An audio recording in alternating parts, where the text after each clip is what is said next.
excuse me, I'm in a little bit of a hurry because I have to set up really quick for a shoot that I'm about to do. I'm at Vicente Park, trying to take a photograph of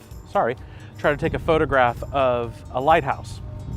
And normally I would do a lot of big theatrics and big sweeping shots of the area that I'm at, but this park doesn't allow drone photography. So you're just gonna have to make do with me.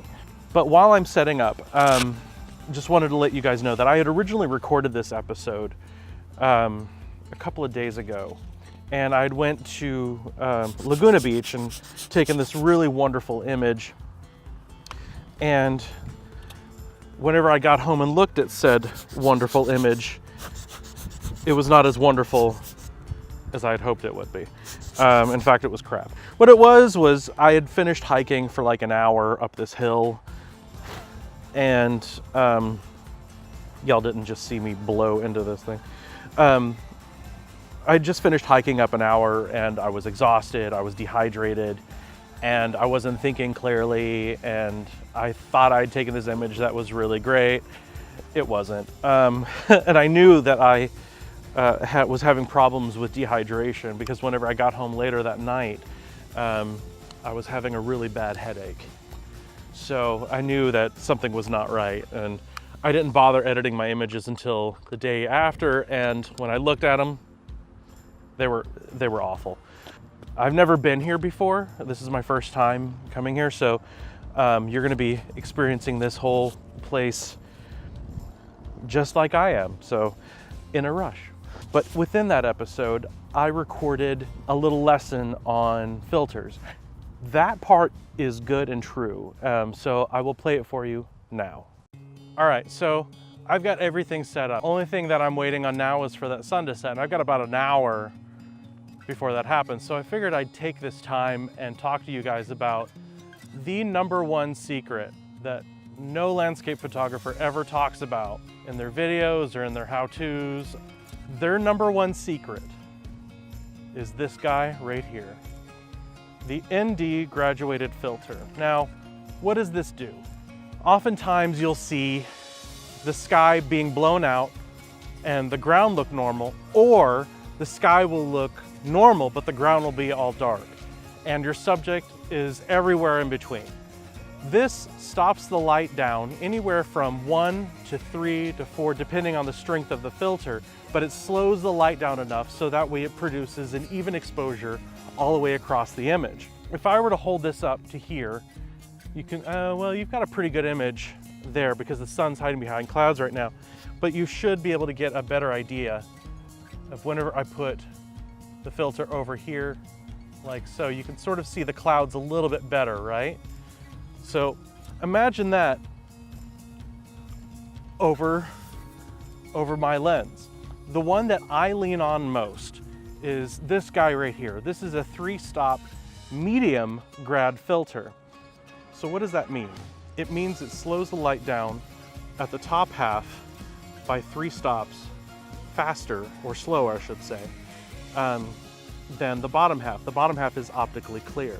So I can move this up and down along my lens to slow the light down and really produce an even image. So that way I can push the image slightly and not lose detail in either direction, either my shadows or my highlights. So these are very, very important tools to have. This particular filter is made by Lee. It is considered a square filter, even though it's not square, it's rectangular. But it is made by Lee.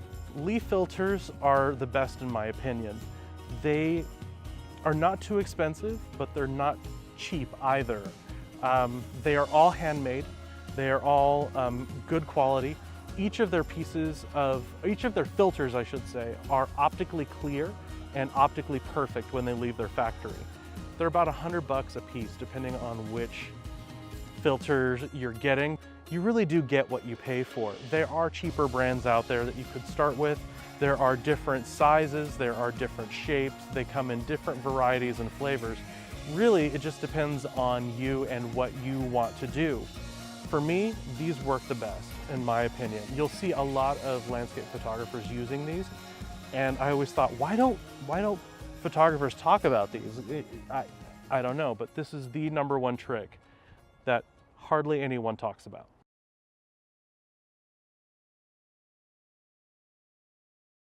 Okay, so I have my camera set up and I am ready to take an image. Let me walk you through my setup. I have my 3-stop Indie Grad filter with a little stopper, elite little stopper on the front, which is about 6 stops. And then I have my Hoya circular polarized filter. I've got my 23mm lens on the front set at f11. I have a 15-second, normally it's a 1/15th of a second, sorry, exposure, which means it turns into a 4-second exposure with a little stopper on the front. So I'm gonna try and see if I can't get you guys to see that guy there. Here we go. That's what I'm trying to take a picture of. So the idea is to get that lighthouse with some blurred out ocean and a little bit of that sky too. I've got the soft grad filter over the top here to sort of bring out the dark or the darkness of the clouds and make them a little bit more dramatic. We also have a little bit of the sun coming through on the side, so it's really lighting up that lighthouse nicely. So that's the image that I'm hoping to go for. You guys will know before I do what or how this image will turn out. So I'm gonna wait 4 seconds and see what I get.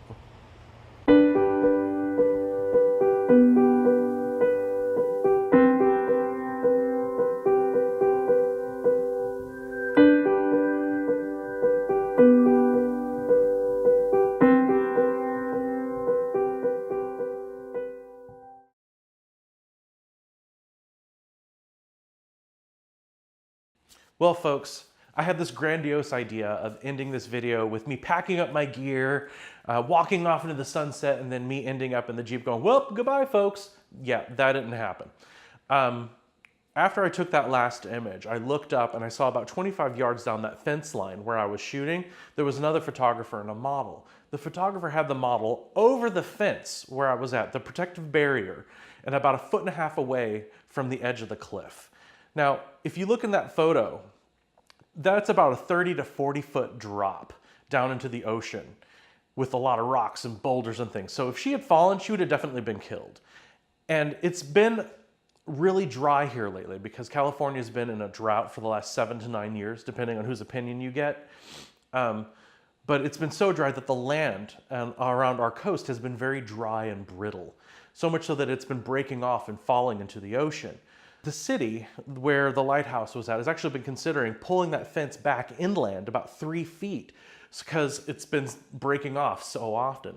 And it shocked me so much because I've never seen anything like that in person. I've read about people, leaving our marked paths all the time just for the sake of a photo and damaging things, but I never actually saw it until then. And I didn't know what to do. I was just floored by the audacity of it.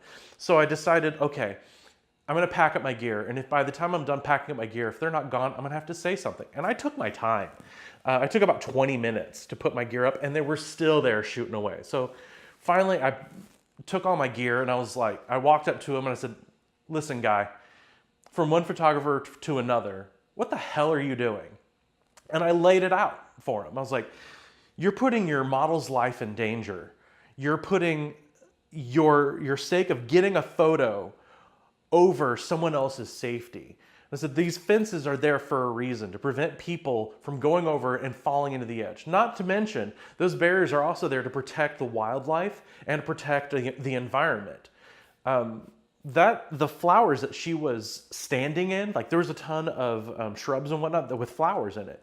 And she was just traipsing all over them. Those flowers haven't bloomed in the last 7 years because there hasn't been enough water in the ground to support it. I told him that that was disrespectful for everyone else around me.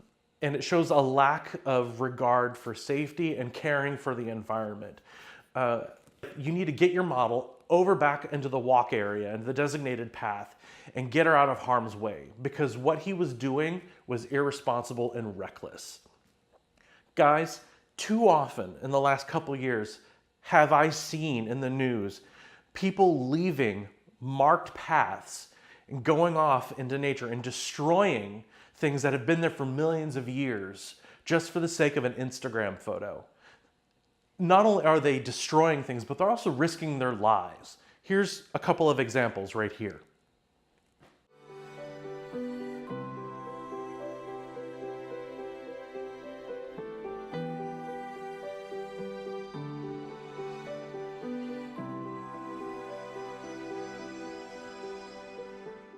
Guys, we need to be more vigilant. We need to be more caring of our environment. We need to start saying something to these photographers when we see them putting other people's lives or themselves or the environment at risk or at danger.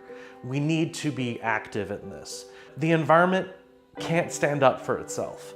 We need to stand up for it. And what this guy did was truly reckless.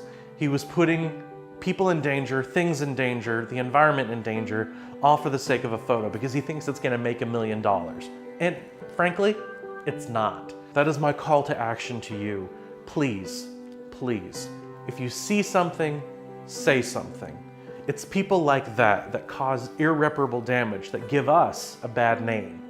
When people do things like that, they put more and more restrictions on areas where we, as real photographers, can go. That limits our ability to do our job. It's very important, not only to the environment, not only to people's health and safety, but for our ability to be able to continue to do what we do. We need to respect the environment. We need to care for the environment. And the thing is, we've only got one environment, only one. And if we damage it, that's it. We don't get any second chances.